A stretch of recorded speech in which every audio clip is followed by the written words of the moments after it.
Alors d'accord. Ah mais c'est à moi alors. Alors c'est à moi, bonsoir. Mesdames, messieurs. Ah mince, ça y est, j'ai déjà commencé à faire une bêtise. Ça commence. Je vais vous raconter une histoire.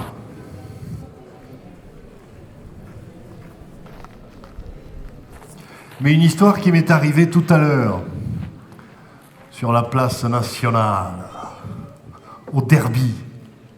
Il y en a qui connaissent le Derby, c'est le café de Nègrepelisse. Scène irréelle, fantastique. Vous savez, quand on doit raconter une histoire, il y a cette croyance chez les gens qui racontent des histoires que si on va dans le village, on trouvera peut-être le fil pour commencer l'histoire. Donc je me pointe place nationale, au Derby, je commande quelque chose d'un peu fort pour me donner du courage, et j'entends ce dialogue irréel, mais véridique. Tu as vu? Ils font une fête au château ce soir. Ah, c'est bien. Il y a un repas? Ah oui, il y a un repas. Ah, c'est bien. Et c'est pourquoi la fête? L'autre cherche un peu dans la dépêche et finit par dire c'est pour un massacre. Flottement dans le bar, et le deuxième qui conclut eh bien, il devrait en faire plus souvent des massacres. Alors, prenez garde, bonnes gens de Nègrepelisse, je crains qu'au Derby, certains aient des projets pour vous. Pour ce soir, je vous avoue avoir un regret lointain du jour où mes parents m'ont inscrit à l'école de musique du village.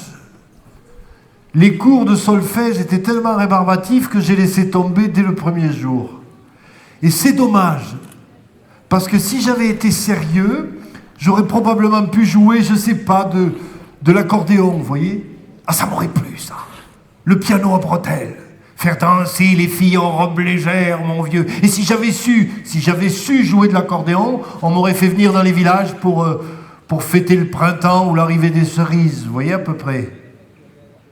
Et comme j'ai rien foutu, je raconte des histoires. Et comme je raconte des histoires, on me fait venir pour commémorer les massacres. C'est lourd à porter.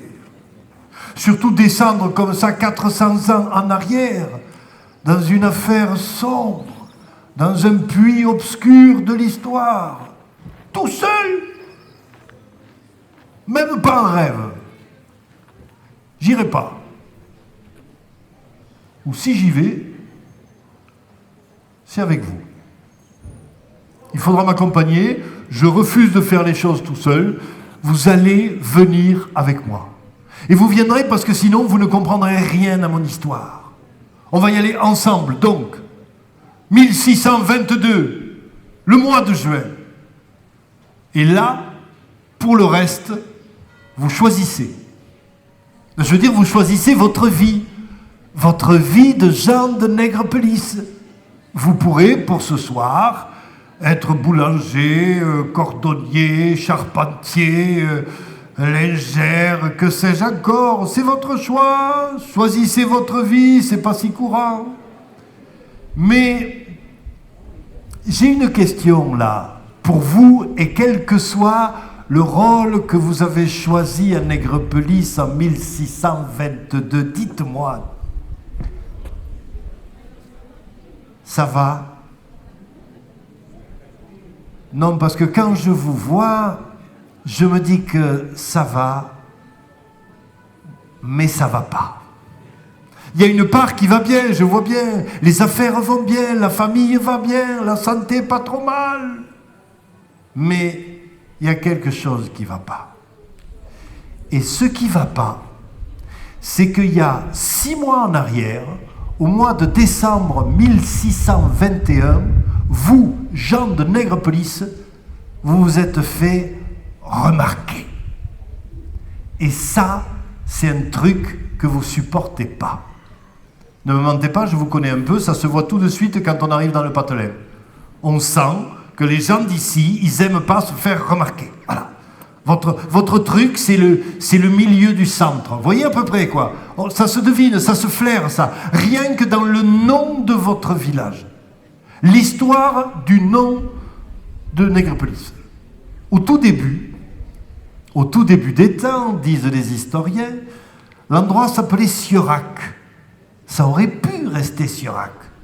Seulement pas de chance. Aux alentours de l'an 1000, il y a un moine qui s'en vient de Moissac et qui veut fonder une église dans le coin. Ce moine, je vous jure que c'est vrai, vous savez comment il s'appelle?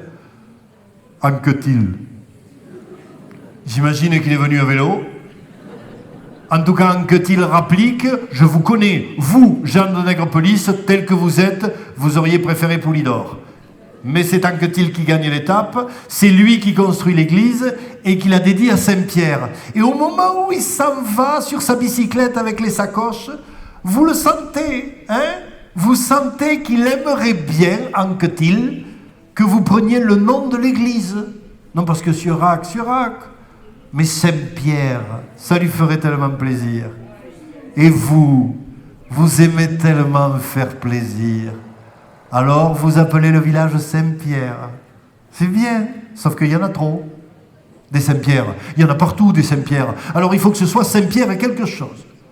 On hésite, on tergiverse, on réunit le conseil municipal, on débat, on sait faire dans ce conseil. Et au bout d'un long moment, on se dit, on a un château. Alors, ça pourrait s'appeler la Motte Saint-Pierre. Oh, pas Saint-Pierre le château, non, ça serait trop pompeux, vous voyez. La Motte Saint-Pierre. Et encore très rapidement, on se dit, mais pourquoi la Motte? On n'a même pas de colline, le château il est fait dans un creux. Oh non, pas la Motte, qu'est-ce qu'on pourrait faire? Là, vous avez des conseillers qui vous disent, mais vous n'avez pas un animal totem? Quelque chose qui ferait, vous voyez, par exemple, Saint-Pierre du Dragon, ou Saint-Pierre les loups, ça aurait de l'allure. Oh là, des loups on n'en a pas, hein. On n'en a des dragons non plus, hein. Oh, je les vois, les conseillers municipaux de l'époque. Oh, des animaux, oui. On a des grenouilles.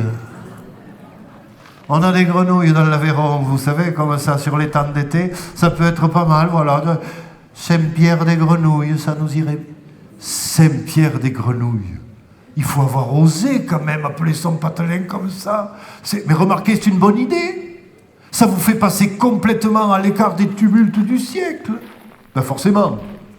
Et imaginez, par exemple, la croisade contre les Albigeois au XIIIe siècle, elle ravage tout le pays. Il n'y a pas un village qui échappe à son expédition, à son massacre, à son incendie. Il y en a un, si, pardon, le vôtre. En même temps, je comprends. Imagine une troupe de croisés arrivant dans le coin. Messire, regardez, cette ville, elle a l'air riche, prenons-la, ça rejaillira sur votre gloire. Oui, allons-y. Et comment s'appelle cette ville? Saint-Pierre des Grenouilles. Oui, mais alors, non. Non, parce qu'après, les troubadours, je les connais, ils vont se foutre de ma gueule. Ils vont dire, écoute, en 1212, Hugues des Arcis s'en prit aux grenouilles et fut vainqueur. Je ne veux pas passer pour un con, non, laissez-les tranquilles, allons prendre Toulouse. Voilà. C'est comme ça que vous êtes passé à travers les gouttes d'eau du destin, comme ça. Très bien. Félicitations. Et juste après la croisade, du coup, on a fondé ici une bastide. Vous savez la bastide? Place carrée, rue bien droite, bien organisée, pour faire des métiers, des foulons, Ah, c'est bon ça pour les affaires, on s'y trouve bien, mais il faut changer de nom, à Flûte. La Bastide, elle a été créée par le roi, on pourrait dire la Bastide royale. Oh non, c'est trop pompeux. On va quand même pas dire la Bastide des Grenouilles, quand même. Oh, qu'est-ce qu'on pourrait faire alors? Eh bien, on vous dit, vous n'avez pas une profession, quelque chose de particulier dans le pays qui pourrait s'accoler au nom je ne sais pas, moi, vous voyez, la Bastide des orpailleurs, la Bastide des bijoutiers, la Bastide des forgerons, ça serait magnifique. On a des charbonniers. Comment ça, vous avez des charbonniers? Ben, ça se voit, vous savez, ils ont des pelisses noires. Eh ben voilà, ça sera la Bastide nègre pelisse.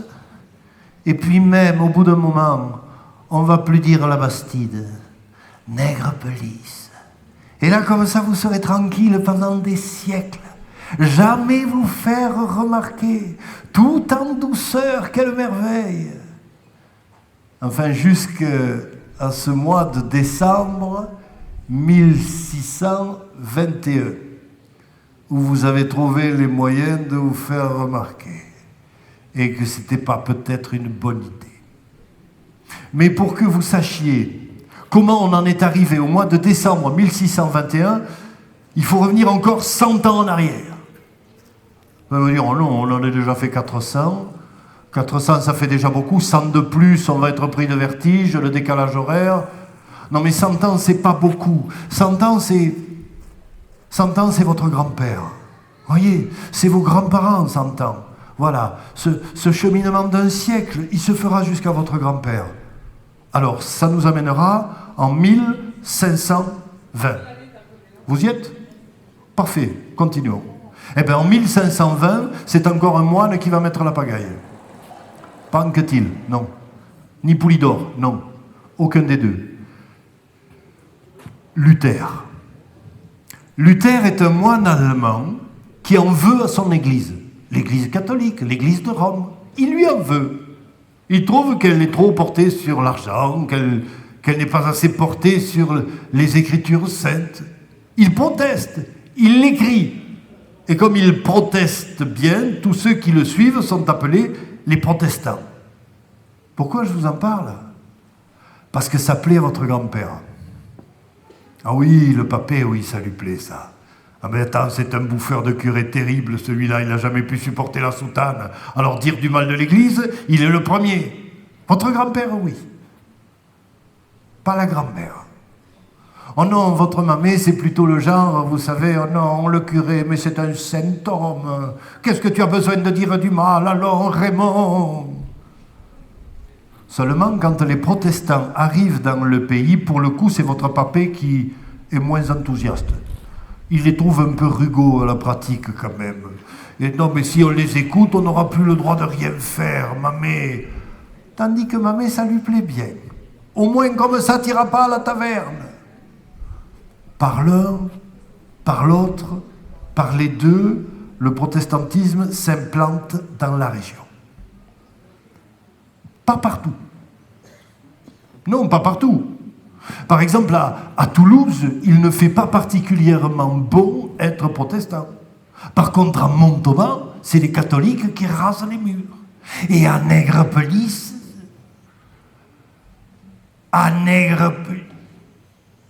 comme d'habitude, c'est un peu entre les deux. Oh, certes, il y a plus de protestants que de catholiques, mais les catholiques sont quand même encore là. Tenez, si on avait laissé faire, les gens, vous, quoi, les cordonniers, les savetiers, les boulangers, les charpentiers, les charbonniers de toutes sortes, si on vous avait laissé faire à l'époque, tout se serait passé en douceur, comme à l'ordinaire, au café de la place. Seulement voilà, les puissants s'en sont mêlés. Et vous savez comment ils sont, les puissants. Quand ils ont une idée, ils veulent que tout le monde l'ait, l'idée. C'est comme ça. Et comme il est des puissants catholiques et des puissants protestants, ils ne s'entendent pas. Ils ont envie de se faire la guerre. Ah ben, il faut les comprendre. Mais tu vois leur place, ils ont tous ces petits chevaux, ils ont tous ces petits soldats et tous ces grands châteaux qui servent à rien, qu'il faut entretenir. De temps en temps, la moindre des choses, c'est que ça serve. Alors ils veulent une guerre. Voilà. Alors, ils vont l'avoir. Et cette guerre, je dis bien la guerre des religions, Elle va durer longtemps. Tellement longtemps que les historiens vont pas supporter le fait qu'elle s'appelle la guerre. Ils vont appeler ça les guerres de religion. Tellement ça a duré longtemps. Dites, 36 ans. 36 ans de guerre. Quand elle s'arrête d'un côté, elle repart de l'autre, en permanence. Alors, la question se pose. Qui a commencé? Ah mais alors, l'histoire, c'est une cour de récréation. Tu n'imagines même pas. Oui, mais alors c'est les protestants qui ont commencé parce que au château, ils ont voulu prendre le roi à Amboise. Alors ça, il faut pas le faire quand même. Mais non, c'est les catholiques parce qu'ils ont massacré tout le monde à Valmy. Il n'y en a pas un qui commence. Il n'y a que des deux côtés, on voulait la faire, la guerre. Et quand on veut faire la guerre, elle finit toujours par venir. Elle commence en 1562. Très bien. Je le revois, votre grand-père, là, à répéter qu'il irait bien, lui, à la guerre. S'il n'avait pas la boutique, s'il n'avait pas son arthrose. Et de toute façon, mémé, elle ne veut pas. Mais sinon, il irait. C'est parce qu'il est comme les autres, il pense qu'elle ne va pas durer longtemps. Mais je vous l'ai dit, pour ce qui est de durer, elle va durer. C'est vrai que votre grand-père a pensé, au bout de 10 ans de guerre, qu'elle allait s'arrêter. Il n'avait pas complètement tort, parce que les puissants avaient donné l'impression de se rabibocher quelque peu et de fêter un mariage entre catholiques et protestants. Très exactement, entre Henri de Navarre, le fils de Jeanne d'Albret, la très protestante, et Marguerite de Valois, la sœur du roi très catholique Charles IX. Vous suivez toujours? La reine Margot, pour ceux qui ne suivaient pas. Voilà.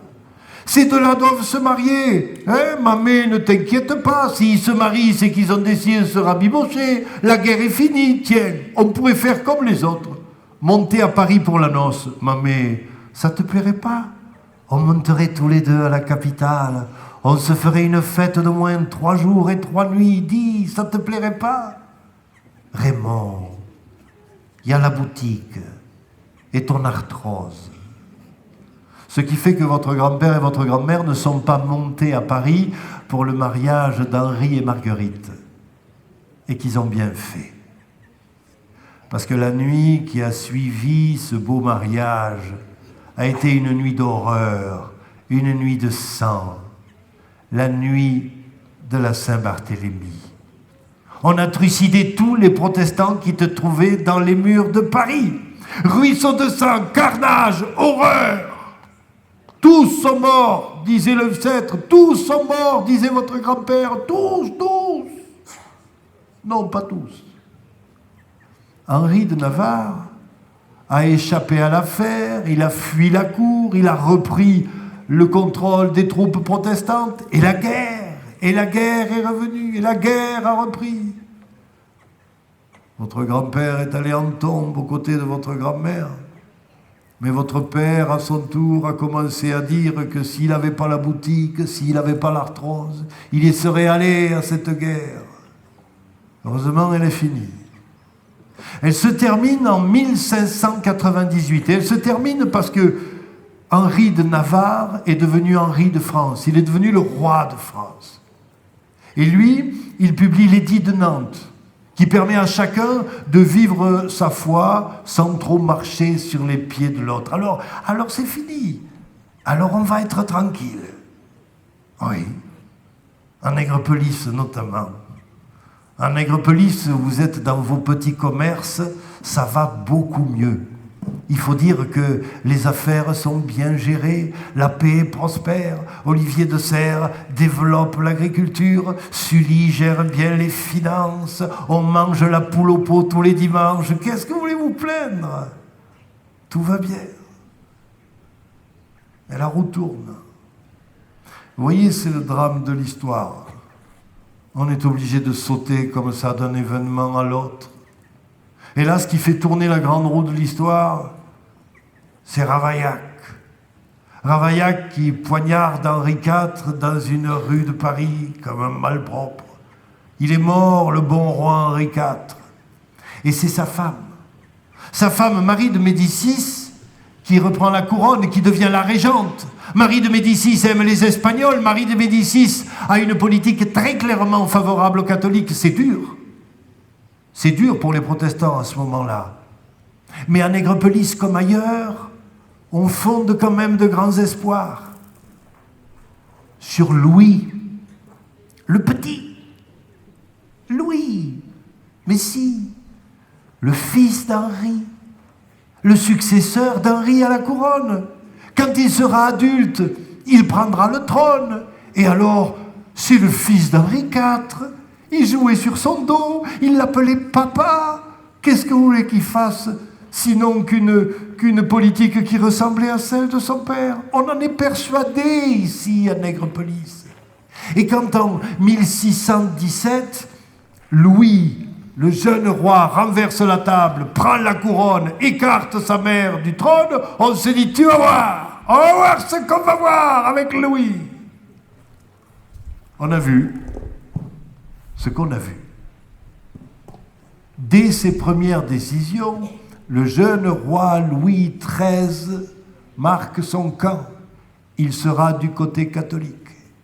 Et alors, on reprend les armes.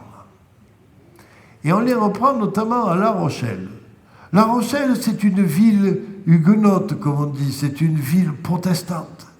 Les grands protestants du royaume s'y réunissent et ils entrent en rébellion. Ils refusent d'obéir au roi. Et qu'est-ce que vous voulez qu'il fasse, le roi? Il lève son armée, il s'en descend jusqu'à La Rochelle, il met le siège devant cette ville qui refuse de céder, mais Louis se dit, il en est une autre de ville qu'il me faut prendre pour soumettre les protestants. Et cette ville, c'est Montauban. Montauban, comment vous dire, c'est une petite capitale protestante à cette époque. Là, c'est du lourd pour ce qui est de la sédition. Il n'y a plus un bâtiment catholique à cette époque, sinon qu'on l'a transformé en prison ou en écurie. Il y a une université, mais c'est une université de théologie protestante, célèbre dans toute l'Europe. Louis a compris, c'est Montauban qu'il faut prendre. Il y envoie donc son armée. Et vous, Jean de Nègrepelisse, ben vous vous dites... zut, qu'est-ce qu'il faut faire? Et là, vous ne savez pas.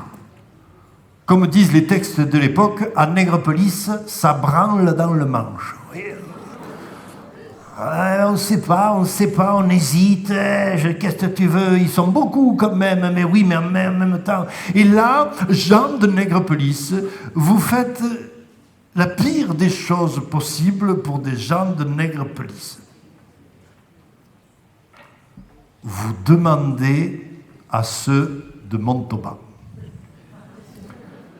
Alors, comment vous expliquer? Écoutez-moi, Jean de Nègrepelisse, je comprends que pour vous, Montauban, ça puisse compter. Je le comprends. Pour écouler vos produits, pour aller boire un coup en ville, pour voir du monde, pour le marché dominical. D'accord, je comprends que vous ayez besoin d'aller à Montauban. Je comprends que Montauban compte pour vous. Mais l'inverse n'est pas prouvé. Vous comprenez ça? Surtout que vous allez les voir, eux, ils sont en train de préparer le siège. Vous voyez, ils sont en train de remonter les murs, d'empiler des sacs de sable, de fondre des balles en plomb. Et vous débarquez la bouche en cœur en disant, excusez-moi, pour la venue du roi, là, on s'organise comment? On prévoit un petit quelque chose en commun ou c'est chacun de son côté? Les gars de Montauban, ils vous disent, d'où vous sortez, vous? Nous, c'est Nègrepelisse. Ah oui, ma chaîne des grenouilles, là. Ouais. Non, ben démerdez-vous. Ah bon? Oui, vous débrouillez, ça ne nous regarde pas. À moins que... Vous avez des soldats? En Nègrepelisse, non. Non. On a des charpentiers, on a des boulangers, on a des... Enfin, des soldats, non, on n'a pas. Bon. Vous avez des gaillards quand même un peu costauds? Ah oui, ça, les charbonniers, ils sont... Avec la Nègrepelisse, vous pouvez y aller, ça, c'est des costauds. Très bien. Ben, vous nous les envoyez. On leur trouvera des choses à faire pendant le siège, vous nous les envoyez, ça nous intéresse. D'accord. Et nous, quoi vous? Ben, la ville de Nègrepelisse. Oh ben ça, vous la laissez ouverte. Ils vont pas s'intéresser à ça quand même. Et c'est comme ça qu'il y a 400 hommes de Nègrepelisse qui, en 1621, vont défendre Montauban. Pas tout seuls, mais ils y vont. D'ailleurs, avec une efficacité, je dis bravo. Non, parce que le siège de Montauban, 80 jours de combat, et au bout du compte, le roi est obligé de se retirer, de s'en aller furieux. Bravo. Vous faites partie des vainqueurs. Vous sortez avec les étendards en tête, vous revenez en joyeux jusqu'à Nègrepelisse. Bravo. Sauf que, quand vous y arrivez à Nègrepelisse, vous vous rendez compte que la ville est occupée. Les offices royaux ont laissé là un régiment. Ah mais c'est chez nous là. Faut pas rester. Hein. Ah mais qui vous disent désolé, nous on est venus, c'était ouvert. Alors on s'est installé. Hein. Ah fallait pas partir, vous êtes marrants vous. Et d'un côté on vous laisse pas rentrer chez vous, et de l'autre, vous connaissez les Montalbanais. Ils commencent à vous dire, bon, mais maintenant que le siège est fini, il va falloir rentrer chez vous, hein, parce qu'on ne peut pas vous garder longtemps. Hein. Alors vous campez dans les prés, là, entre les deux villes. Et le temps commence à vous paraître un peu long. Ce qui fait que, quand au mois de décembre 1621, les gens de Montauban s'en viennent en vous disant, bon, le régiment qu'il y a chez vous, là, il nous gêne. Ils nous attaquent les troupes, ils nous coupent les routes. Il faut les virer, ceux-là. Vous pourriez quand même rentrer chez vous.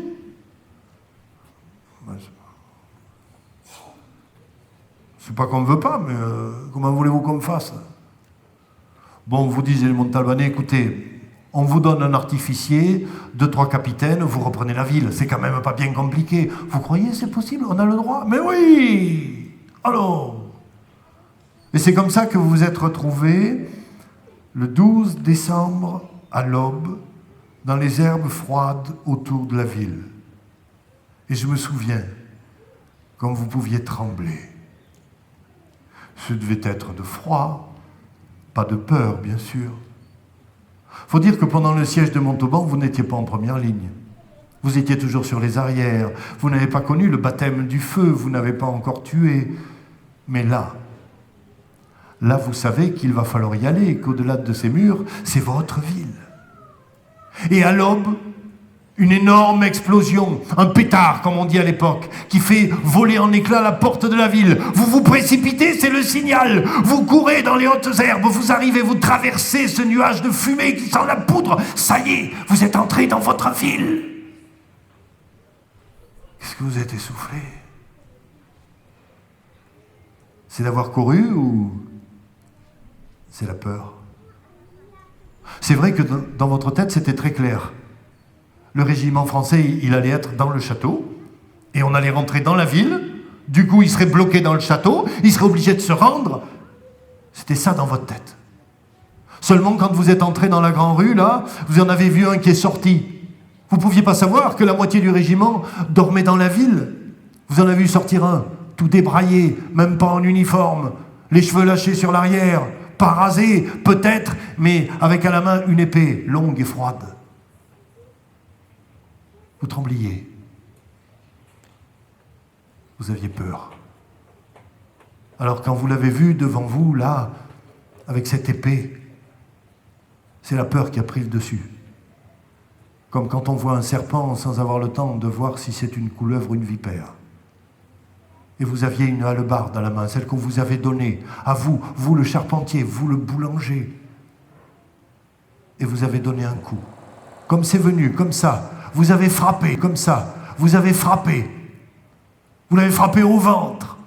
Tout de suite, la chemise s'est tachée de sang. Lui, il a fait un bond en arrière. Il est tombé au sol, en gueulant, en gueulant. C'était vous qui avez fait ça. Et il criait, il criait.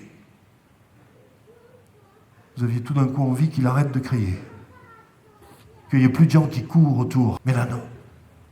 Là, non, ça crie partout, ça hurle, ça sent la poudre, ça sent la mort. Le reste est plus confus. On en a tué beaucoup. D'après Chagrin, le fossoyeur, à peu près 160. Il les a comptés quand même. Mais il y en a eu pour dire beaucoup plus, 400. Si ça se trouve, on les a balancés à la rivière. Toujours est-il que vous en avez tué. Pas tous. Le reste du régiment était ici dans le château. Quand ils ont vu qu'ils étaient encerclés, ils ont négocié, ils ont laissé leurs armes et leurs drapeaux, et ils sont partis, on les a laissés partir. C'est-à-dire que là, vous auriez voulu que tout s'arrange, qu'on oublie, parce que vous sentiez bien que ça risquait de vous faire des histoires. Ben, vous n'aviez pas tort. Vous n'aviez pas tort parce que quelques mois après, le duc de Rohan, alors ils sont deux, c'est son jeune frère Benjamin, le duc de Rohan de nouveau entre en rébellion. C'est le chef des protestants. Son frère Benjamin lève des troupes là-bas dans le pays nantais. Le roi de nouveau mobilise, va dans le pays nantais. Vous vous dites, mais Rohan va arrêter le roi? Non, Rohan est battu. Alors le roi va jusqu'à La Rochelle. Vous vous dites, mais La Rochelle va arrêter le roi? Mais non, le roi a fait le blocus devant La Rochelle. Il ne s'arrête pas, c'est la tournée des Grands-Ducs. Alors là, vous pouvez y aller, c'est le Saint-Émilion, Sainte-Foy-la-Grande, Sainte-Bazeille, Marmande, Tonneins, Agen, ça vient, ça vient. Et là, vous n'êtes pas allé demander au Montalbanais. Non. Non, vous aviez bien compris qu'il fallait se débrouiller tout seul. Vous avez commencé à remonter vos murs, à faire quelques provisions, à vous dire qu'avec un peu de chance, ça passerait à côté. C'est vrai qu'a priori, ça devait passer à côté, puisque Louis, il revient pour Montauban. Il n'a pas supporté d'avoir été défait sous les murs. Il n'a pas supporté de ne pas prendre la ville. Louis, lui, le roi, il rêve d'une bataille, là, en pleine lumière, dans le champ, que les Montalbanais sortent de leurs murs et se battent. Il rêve de ça, Louis. Mais les Montalbanais, ils sont pas fous quand même. Ça a marché une fois. On recommence. On reste dans les murs. On fortifie. On attend. Et Louis, le roi, comprend très bien qu'il ne prendra pas la ville. Et il ne peut pas rester 107 ans ici. Alors il hésite. Il repartirait bien tout de suite vers Montpellier. Là aussi, il y a une ville à prendre, mais en même temps, il voit son armée. Son armée, elle s'ennuie. Ça fait un moment qu'on n'a rien pris, qu'on n'a rien pillé. Majesté, vous comprenez, c'est un peu difficile quand on fait ce métier-là. Il faudrait faire quelque chose pour ces soldats. Oui, bon, dit le roi, il n'y a pas une ville qu'on pourrait prendre par là, qu'on ait des raisons de prendre. Et un de ses lieutenants lui dit, je crois qu'il y en a une là, pas loin. Ils ont tué des gens à nous. Ah bon? Comment ça s'appelle? Je ne sais plus. C'est un truc coloré je sais pas, un chaperon rouge peut-être, ou une pelisse noire, je sais plus. Oui, c'est ça, nègre pelisse des grenouilles, enfin je sais plus, oui peut-être nègre pelisse, voilà, ils nous ont tués des gens, oui, combien? Oula, 400 peut-être, 400. Ah mais c'est beaucoup trop, dit le roi. Ah mais voilà, prenez nègre pelisse, voilà, ça détendra les types. Et voilà comment on envoie l'armée royale sur les murs de Nègrepelisse. Oui, vous avez rehaussé les murs. Oui, vous avez fendu des balles. Oui, vous avez préparé un siège, mais tout de même, c'est une grande armée, elle est puissante. C'est un ruisseau cuirassé qui s'en vient jusqu'à vous. Et surtout, il y a des canons. Mais il y a des canons, se dit-on, sur les remparts. Et on voit qu'on les installe, que des canonniers sont là qui s'affairent. On dit Jean-Louis, viens là. Jean-Louis, grand tireur de lièvres, magnifique chasseur en temps de paix. Il dit tire-y dessus, ils vont nous tirer dessus avec les canons. Jean-Louis tire, il en tue quelques-uns. Un fameux tireur de lièvres, je vous dis. Mais visiblement en face, ça les agace encore plus.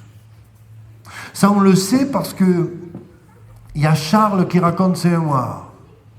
Charles de Pontis, c'était un des lieutenants du roi, il était au 2e régiment, et il s'en va, juste avant la bataille, chercher les ordres auprès du roi. Il le trouve, dit-il, dans une petite chaumière, tout enfumée, là, et il lui demande, bon alors, là on est prêt, qu'est-ce qu'on fait pour la ville? Est-ce qu'il y a des consignes particulières ou on fait ça à l'instinct? Le roi lui dit, ben oui, vous attaquez, là, des deux côtés, ça sera plus vite fait, voilà. Vous attaquez, là, d'un peu partout, et puis vous y allez, quoi. Oula, oui, mais si on attaque de partout, dit Pontis, on va se tirer dessus, là. Oui, ben vous, je sais pas, mettez, tiens, voilà, mettez un truc blanc au chapeau, une cocarde, ou un tissu, un mouchoir, ce que vous voulez, là. Ça évitera que vous tirez dessus, et puis... Voilà, allez-y, et puis vous me prenez cette ville, et puis on rentre. D'accord. Et pour les gens qu'il y a dans la ville, on fait comment, Majesté? Mais quoi, je sais pas, mais vous les... Mais si, vous les tuez, quoi. Enfin, on est à la guerre. D'accord. On les tue... on tue tout le monde. Oui, vous tuez... Oui, enfin, tout le... Oui, bon, les hommes... oui, tuez les hommes, les femmes, les enfants, vous verrez. Mais les hommes, oui, vous les tuez parce qu'ils m'ont irrité.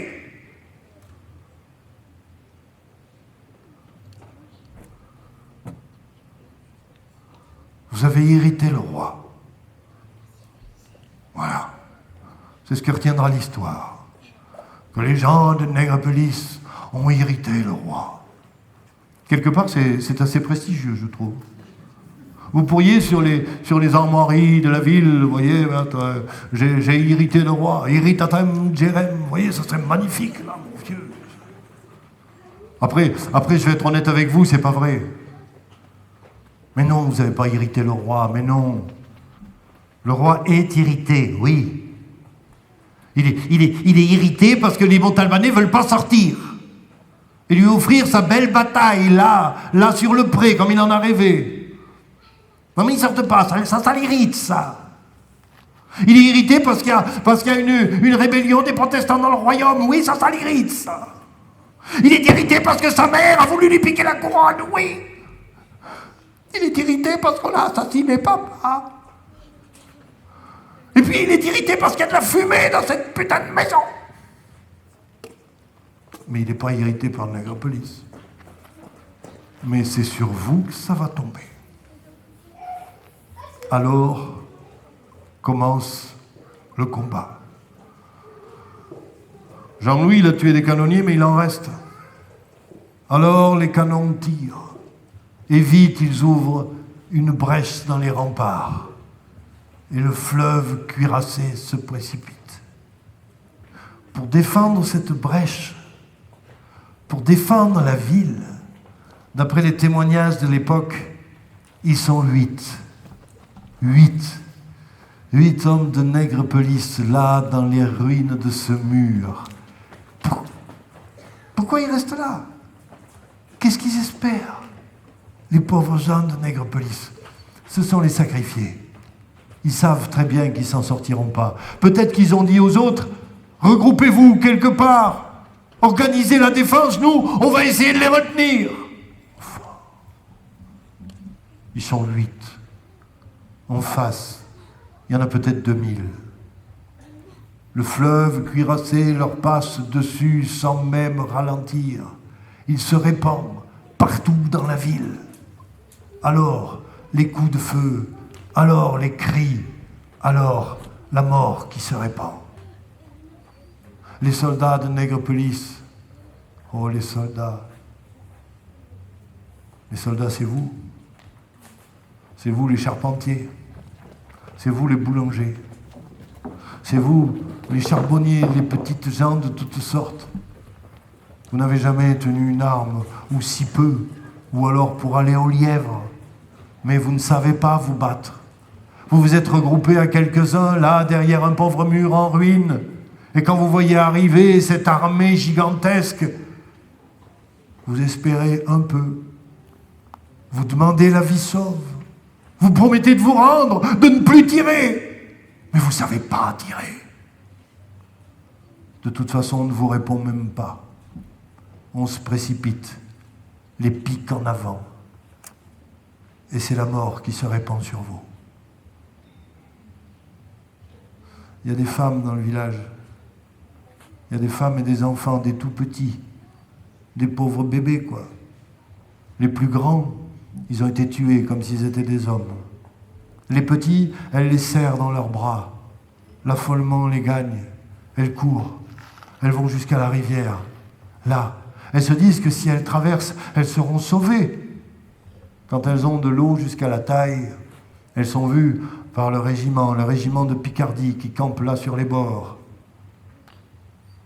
Et ils tirent. Ils tirent. Ils tirent dans le dos des femmes qui portent leurs enfants pour essayer de traverser l'eau. Ils tirent. Ils tirent comme à la parade. Ils tirent comme à la foire. Ils tirent pour s'amuser, pour les voir tomber, bras écartés, et lâcher leurs enfants.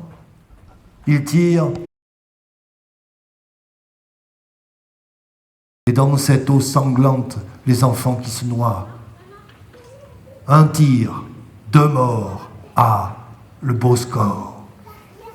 Je me demande si sur l'étendard de ce régiment il a été brodé en lettres d'or. 1622, siège de Nègrepelisse, massacre des femmes et des enfants. On tue, on tue, on tue. Ça devient de l'ivresse. Au milieu de ce carnage, pourtant, un petit peu d'humanité, 3 fois rien. Roger. Roger, c'est son prénom. Son nom, on ne sait pas. On ne sait pas son nom parce que Roger, il est valet. Valet du roi, je vous l'accorde, mais valet quand même. C'est-à-dire que son métier, son rôle, sa tâche, c'est de vider le pot de chambre. Son métier, son rôle, sa tâche, c'est d'épousseter le costume de Sa Majesté et de lui faire passer sur les épaules sans que Sa Majesté n'ait le moindre effort à faire. Son métier, Roger, c'est de faire en sorte que Sa Majesté soit bien, ne soit jamais irritée. Qu'est-ce qu'il fait là, Roger, à l'intérieur des murs de Nègrepelisse? Qu'est-ce qu'il y fait? Je ne sais pas. Je ne sais pas. Peut-être qu'il a mal vécu que le roi soit irrité. Peut-être qu'il s'est dit que s'il avait ouvert la fenêtre pour que la fumée s'en aille, Sa Majesté n'aurait pas été irritée et qu'il n'aurait pas donné ses ordres de tuer tout le monde. Et il est là dans les murs. Et au détour d'une ruelle, il voit 3 hommes, 3 soudards qui tiennent par les cheveux une femme à genoux. Il lui déchire ses vêtements. Il comprend ce qui va se passer. Il s'interpose. Il dit « Vous n'avez pas le droit. Le roi a dit uniquement les hommes. » « Oui, ça va, oh, valet, c'est bon. T'auras ton tour, t'as qu'à attendre. » Roger n'a pas d'arme. De toute façon, il ne saurait pas s'en servir. Et ils sont 3. Mais Roger connaît les faiblesses des hommes. Alors, il fouille dans sa poche, il en tire 3 pièces d'argent, il leur dit « Je vous la rachète. » Tu nous rachètes quoi? La femme, je vous la rachète. 3 pièces d'argent. Les autres regardent les pièces. C'était risqué. Ils auraient pu couper la main, prendre les pièces, éventrer Roger et dire « c'est un accident ». Mais en regardant les pièces, ils sont repris, vous savez, par le souvenir qu'ils avaient d'être allés à la foire aux bestiaux avec le père autrefois. Alors ils hésitent un peu et puis ils prennent les pièces. Et ils disent « top là, elle est à toi. T'en veux d'autres ?»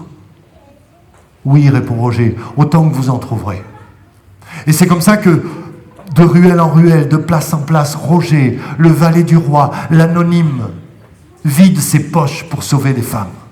À chaque fois, 3 pièces d'or. Vite, viens, viens, viens. Je vous la rachète, je vous la rachète. Il en sauve, dit-on, 40.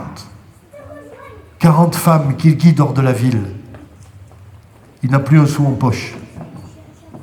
Et ça y est, au moment où il a sauvé ces femmes, il disparaît des pages de l'histoire.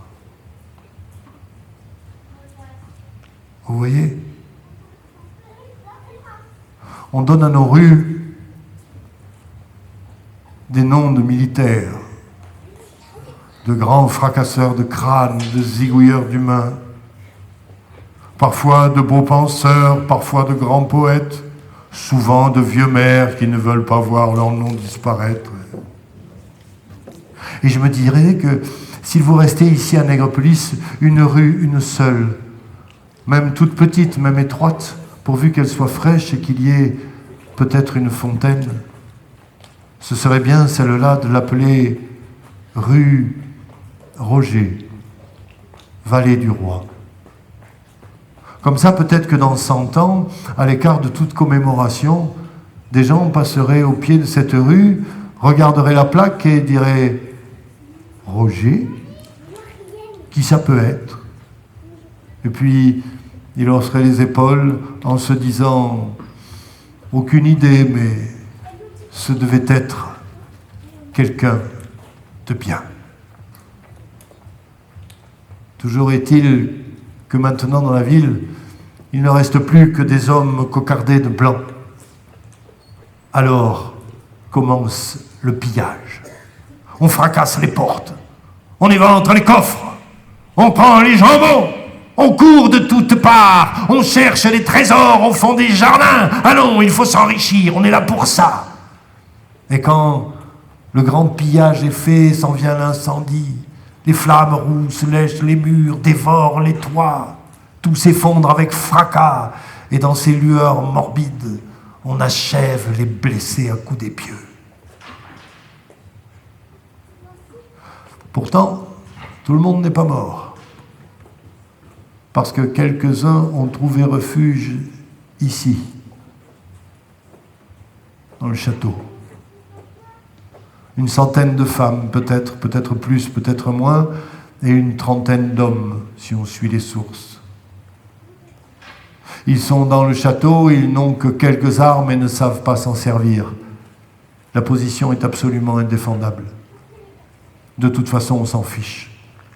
Ils sont encerclés, ils ne peuvent aller nulle part. On s'en occupera demain. Et vient la nuit. Comme celle de ce soir.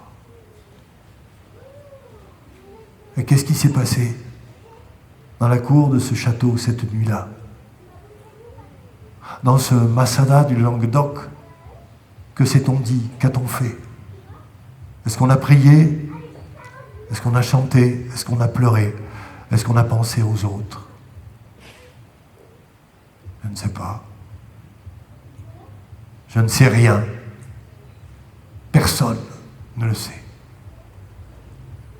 Mais au matin, ils ont ouvert les portes. Comme ça. Sans chercher à négocier. Sans demander pitié. Ils ont ouvert les portes. Et les soldats sont venus. Les soldats n'étaient pas comme la veille, sous de sang, de vin, de poudre et de combat, non. Non, ils traînaient leurs bottes sales. Ils étaient débraillés, sans armure. Ils n'étaient plus avec le fifre et le tambour et l'étendard, non. Ils ne venaient pas en soldats à ce château. Ils venaient en bourreaux. Quand ils sont entrés là, ils ont pris les hommes, tous. Et ils les ont tués. Mais comme on avait nettoyé les épées et qu'on voulait économiser la poudre, on les a pendus.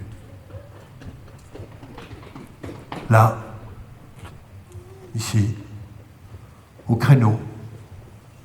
Et quand ça a été trop long, trop compliqué de les pendre au créneau, ça faisait de la manœuvre, On les a mis à genoux. Et là, on les a étranglés. On les a étranglés en regardant ailleurs, en parlant d'autre chose, en demandant s'il restait un peu de vin ou si quelqu'un avait pensé au petit déjeuner. On les a tués sans même y penser. Voilà comment sont morts les derniers hommes de Nègrepelisse. Et après, il y eut les femmes. Comme on n'avait pas de consigne pour les femmes, on les a violées. Oui, je sais. J'aurais pu choisir des mots plus enrobés, plus tendres peut-être, des métaphores, des mots cachés. Mais parfois, il faut dire les choses. On a violé les femmes. Là, ici, sur les sacs de grains, sur la paille souillée, à même le sol contre un mur. On a violé les femmes, toutes. Et quand elles se débattaient, quand elles protestaient, à coups de pied, à coups de poing, on les a fait taire, jusqu'à les tuer. Le maréchal de Bassompierre, lieutenant du roi, présent sur les faits au moment du drame, le maréchal de Bassompierre a dit dans ses mémoires que les femmes de Nègrepelisse eurent des relations avec les soldats du roi, consentis ou non. Consentis. Consentis. Bassompierre. Bassompierre. Espèce de vieil homme plumé. Maréchal de mes fesses. Écoute-moi. Je vais te dire, moi, ce qui s'est passé dans la cour de ce château ce jour-là. Les femmes qui restaient avaient vu mourir leurs amis et leurs sœurs mitraillés dans la rivière. Les femmes qui restaient avaient vu leurs amis et leurs sœurs violés sous leurs yeux et être achevés à coups de pied. Les femmes qui restaient avaient vu dans les lueurs de l'incendie de leur ville leurs hommes se faire achever à coups d'épieu. Les âmes qui restaient avaient perdu leur ville, leur maison, leur famille, leurs espoirs et leurs rêves. Mais Bassompierre, il leur restait quelque chose. Leurs enfants. Tu comprends ça, Bassompierre? Leurs enfants, ils étaient là. Ils étaient là, quelque part, dans un coin d'ombre. Mais toi, tu les as pas vus, Bassompierre. Tu pensais à la rédaction de tes mémoires. Tu pensais à ta gloire à venir. Mais il y avait des enfants, là, dans un coin d'ombre, avec leurs bras maigres serrés sur leurs genoux, et des grands yeux fous d'épouvante. Il y avait des enfants. Alors moi, je sais ce qui s'est passé la dernière nuit, ici, dans ce château. Les femmes de Nègrepelisse ont pris leurs enfants dans les bras et leur ont raconté des histoires. Voilà ce qui s'est passé. Elles ont raconté des histoires de princes charmants, de petits qui l'emportent sur le grand, des histoires de fées, de douceur et d'amour. Elles ont raconté ces histoires-là, les femmes de Nègrepelisse, leur enfant serré contre leur sein. Elles leur ont caressé la joue en chantant des berceuses, en disant « Dors, mon petit, dors, demain la journée sera rude. » Et au matin venu, quand tes tueurs sont venus, Bassompierre, oui, elles sont allées à leur rencontre. Oui, elles leur ont pris la main, Bassompierre, à tes tueurs, et elles leur ont pris la main pour qu'ils lâchent leurs poignards. Et elles ont caressé la joue de tes tueurs, Bassompierre. Et elles leur ont parlé doucement, comme on fait aux chevaux affolés. Elles ont parlé à tes tueurs pour qu'ils cessent de tuer. Elles ont dit doucement, s'il te plaît, arrête. Je ferai ce que tu veux, mais je t'en prie, arrête de tuer.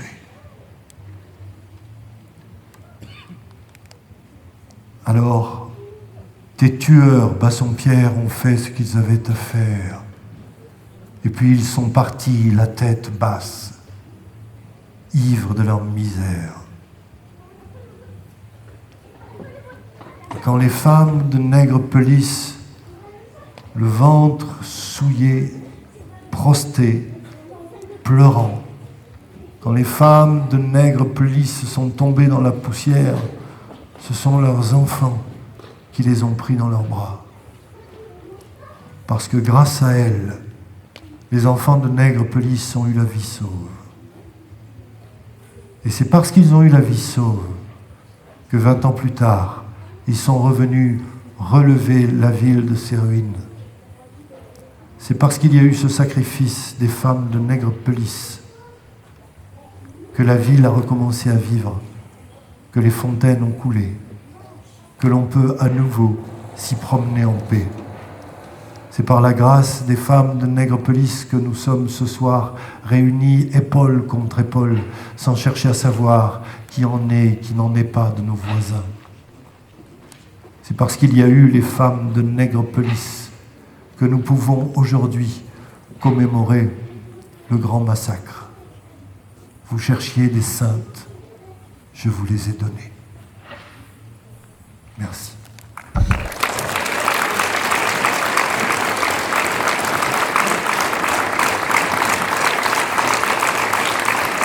Bravo. Merci.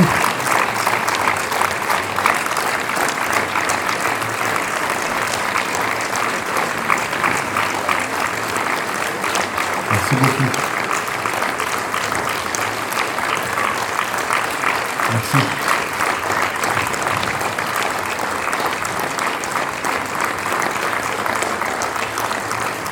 Merci beaucoup.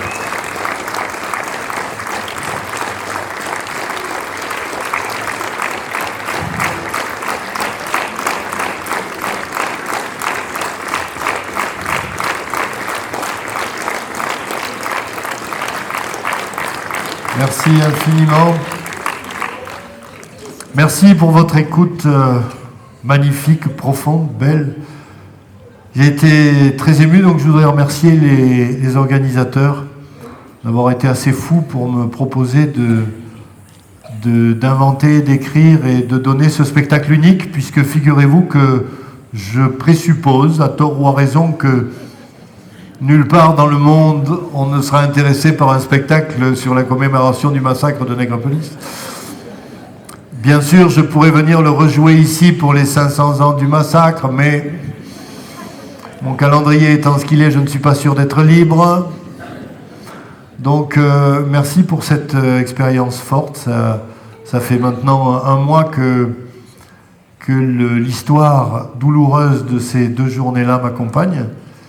Et de venir vous les raconter ici, dans les murs du château, où les choses se sont terminées de manière aussi dramatique, ça n'est pas neutre. Voilà, donc je savoure cet instant avec vous.